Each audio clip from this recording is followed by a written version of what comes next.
कि जनवरी लास्ट तक हो जाना चाहिए। जो अभी जो डेट शीट आया है उसमें जनवरी लास्ट तक होना चाहिए, या फरवरी फर्स्ट वीक में तो होना ही है, फरवरी में तो हो ही जाए।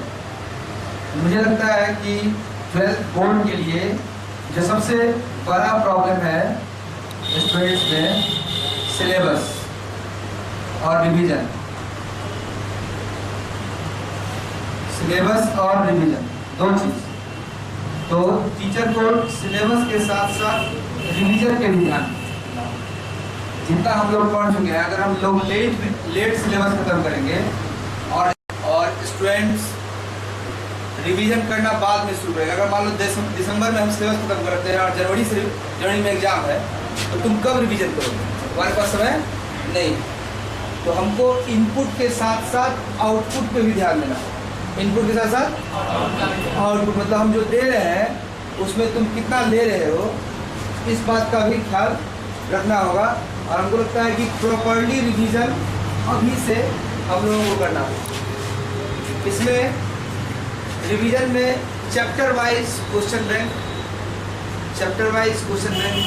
जो चैप्टर तुम पढ़ चुके हो, आने वाले एग्जाम में क्वेश्चन का क्या पैटर्न है, तुम जो चैप्टर मेरे यहाँ पढ़े उससे तुम्हारा क्वेश्चन बनता है या नहीं बनता है, ये टीचर का भी टेस्ट है और तुम्हारा भी टेस्ट है।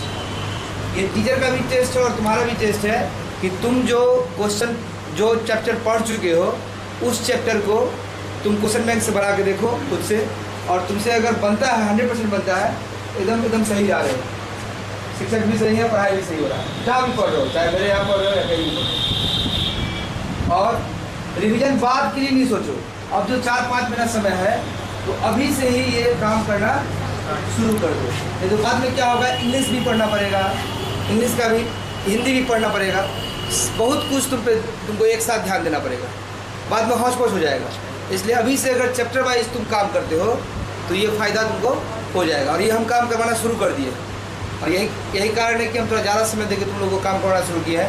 हो सकता है इसमें कुछ बच्चों को प्रॉब्लम भी हो, लेकिन अगर ये काम हो जाता है तो भविष्य के लिए बहुत फ़ायदा है।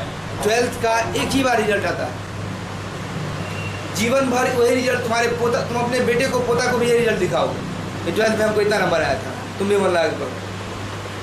अच्छा आया था तो उसको इंस्पायर करोगे, और ख़राब आया था तो उसको बोलोगे कि नहीं हम नहीं पढ़े थे, तो अब हमको और पढ़ना चाहिए, है ना। इसलिए 12th का एग्ज़ाम एक कैरियर का टर्निंग पॉइंट होता है, यू टर्न होता है वहाँ से स्टूडेंट। इसलिए इस पर हम लोग को फोकस करना है और अभी से रिवीजन के साथ साथ आगे सिलेबस की पढ़ाई करनी है, ठीक है। ओके। 11th का सिलेबस, 11th का क्योंकि बहुत ऐसा टॉपिक है जो कि 12th से जुड़ा हुआ, अगर हम 12th का अच्छे से रिवीजन और अच्छे से रिजल्ट के लिए अगर पढ़ते हैं तो हमें 11th का कोर्स पूरा, अगर पिछला अगर नहीं आता रहेगा तो हम 12th के लिए नहीं कर सकते हैं। तो इसलिए पिछला आना जरूरी रहता है, चाहे 11th, लेकिन 11th का ज़्यादा रहना जरूरी रहता है 12th के लिए। बहुत जगह ऐसा है जो सिलेबस नहीं कंप्लीट किया था, लेकिन सिलेबस कंप्लीट करना ज़रूरी रहता है जिससे स्टूडेंट से पूरा कंप्लीट कर सके सब कुछ, और टाइम पे सब कुछ हो जाए, जिससे रिवीजन भी हो अच्छे से। तो इसलिए सिलेबस कंप्लीट करना ज़रूरी है।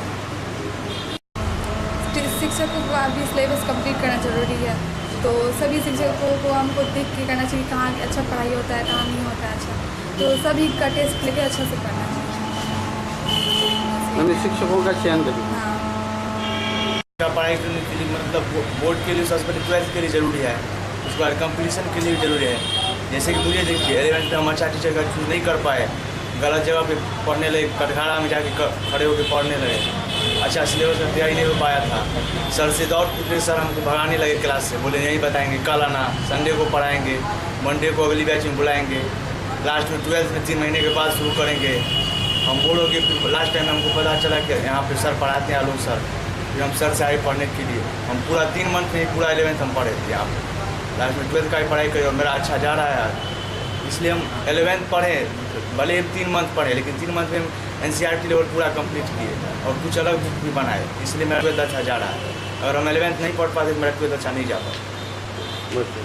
मैं जहाँ ट्यूशन पढ़ा था वहाँ सिलेबस टाइम पे नहीं हो पाया था, तो थोड़ी दिक्कत हुई थी। 11th तो ज़्यादा ज़रूरी होता है क्योंकि कंसेप्ट होते हैं वहीं से, बेसिक कंसेप्ट मिलते हैं वहाँ से।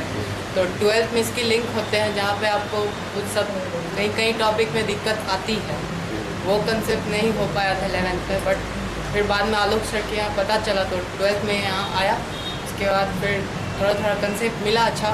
फिर यहाँ पे 11th में मैंने मेकअप किया है कुछ चैप्टर, जिसमें आप 12th में दिक्कत नहीं होती है। तो इनके बारे में पता था मुझे, लेकिन बहुत दूर था मेरे घर से, तो यहाँ खुला हुआ था सो नहीं पता था, इसलिए थोड़ी प्रॉब्लम हुई। फिर इनका लैंग्वेज भी अच्छा है, पढ़ाने का पैटर्न अच्छा है, रिवीजन करवाते हैं और अप टू डेट रहते हैं हर चीज़, और समझाते भी है। मतलब जो बच्चा पीछे रह जाता है तो उनके लिए एक थी है जो रिवीजन ज़रूरी है, उसके लिए जो टॉपिक आगे हो रहा है उसके साथ पीछे भी होना ज़रूरी है।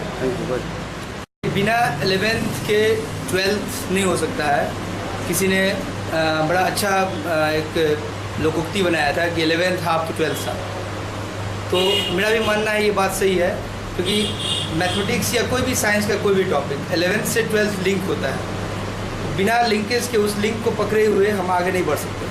अगर जिस बच्चे का 11th नहीं प्रॉपरली हुआ है 12th में वो बहुत अच्छा नहीं कर सकता, और कंपटीशन के बारे में तो सोच भी नहीं सकता है। कंपटीशन के लिए वो नहीं सोच सकता है। हाँ, 12th में अगर 11th भी पढ़े ज़्यादा मेहनत करके, तभी वो कंपटीशन के लिए फाइट कर सकता है। इसलिए बिना 11th पढ़े 12th तो नहीं होगा, और साथ ही साथ कंपटीशन भी बिल्कुल नहीं होगा। इसलिए 11th का पढ़ाई